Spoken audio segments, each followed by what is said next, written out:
Ada 4 basilika di Vatikan atau di Roma, sebenarnya bukan di Vatikan, di Roma. Kapan kita ke sana? Oke. Amin. Kita aminkan ya. Kita aminkan ya. Amin doa kok ini ya. Amin doa kok ya. Ini bukan amin kampanye loh ya. Ini bukan amin kampanye loh ya. Ya. Saya memilih nomor 4 ini. Karena nomor 4 nggak ada. Saya sengaja begini ya. Promo kampanye ditangkap bapak-bapak uskup. Ya. Iya. Tapi kalau ibu boleh, tapi jangan direkam. Ya.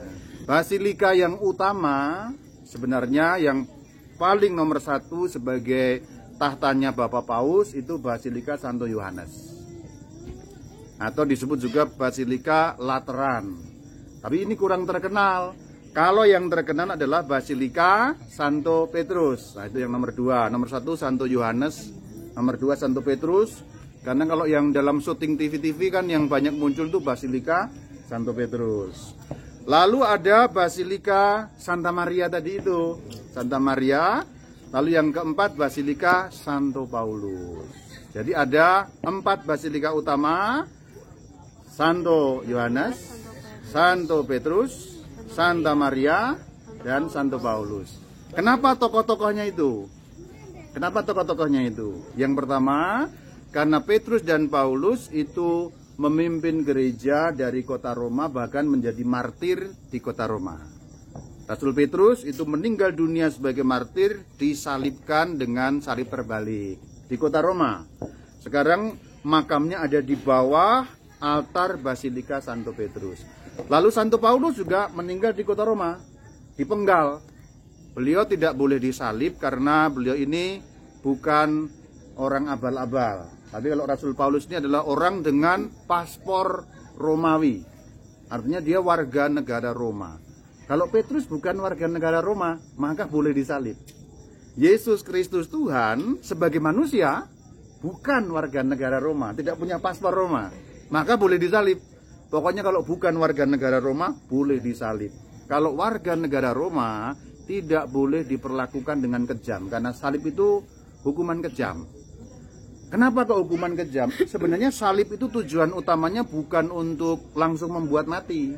Kalau langsung membuat mati ya diajar dengan jantungnya langsung mati. Tapi tujuannya ada 2. Yang pertama menyiksa orangnya, jadi matinya pelan-pelan. Bahkan itu bisa berhari-hari tidak mati-mati. Kalau kita ingat cerita Injil, 2 penjahat yang disalib kiri dan kanan kan belum mati. Maka dipatahkan kakinya biar mati.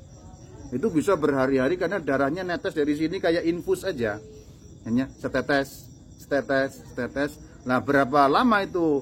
Itu kamu yang tahu, kamu tahu ilmu medis kan? Kalau cuma netes berapa lama itu darahnya habis di tubuh itu? 3 hari ya. 3 hari kira-kira, berarti aku betul ya. Sudah tahu ilmu medis. Jadi kalau dibiarkan saja bisa 3 hari 3 malam orang tergantung disalib dengan kesakitan. Jadi disiksa. Nomor 2 dengan tujuan memberikan teror kepada orang yang melihat. Jadi kamu jangan main-main kepada pemerintah Roma. Kalau kamu main-main, kamu dihukum dengan cara itu. Itulah kenapa kalau dihukum salib, itu hukumannya selalu di pinggir jalan. Orang lewat-lewat itu supaya lihat. Maka pada waktu Tuhan disalibkan itu kan banyak orang lewat di situ. Kenapa kok banyak orang lewat di situ? Pinggir jalan. Meskipun di puncak bukit, tapi itu yang ada orang lewatnya supaya orang lihat. Orang lihat dengan tujuan untuk menakut-nakuti, jangan macam-macam. Nah, Rasul Paulus nggak boleh disalib, maka beliau dipenggal kepalanya dengan pedang. Nah, di Roma waktu dipenggal kepalanya dengan pedang itu gelundung 3 kali kepalanya. 1 gelundung, 2 gelundung, 3 gelundung. Kepalanya aja, kan putus Bu. Kan kalau dipenggal itu putus Bu. Masih ya kayak bola, mantul 3 kali ya, ya mantul 3 ya, 3 kali ya, mantul 3 ini 3 kali. Oh kopi, terima kasih para wargi ini kopi. Oh ada peningkatan yang lalu kita ngopi hanya kopi hitam, ini sekarang kopi susu. Tahun baruan sih ya. Ini apa ini? Wah mantap. Mantap. Kita tunjukkan kepada para wargi supaya mereka pengen. Ya, Romo kita, Romo nanti. Ya tunjukkan dulu. Halo para wargi, ini kami malam tahun baru makan nasi goreng nih loh. Ini nasi goreng enak ini ya, dari Kalijati. Ini beli di mana, Bu? Langganan. Langganan ya, rahasia lah. Tapi saya pernah makan nih, enak ini. Kalau kamu pengen saya kirim karetnya ya. Makan karet aja kamu. Ketukar, oke. Saya spesial, saya nggak pedes ya. Saya nggak bisa makan pedes karena takutnya kalau makan pedes nanti jadi lidah saya pedes ya. Ini kue-kue. Kue apa lagi? Tolong di dekat-dekatkan. Nah, gorengan nih. Molen dan sebagainya. Wah, mantap kami ini. Di Subang malah nggak ada ya, kita ajak Subang we. Di Subang malah nggak ada. Ini nih. Oh, ini roti manis ini. Iya, enak kok. Saya sambil makan aja ya. Ya, silakan coba.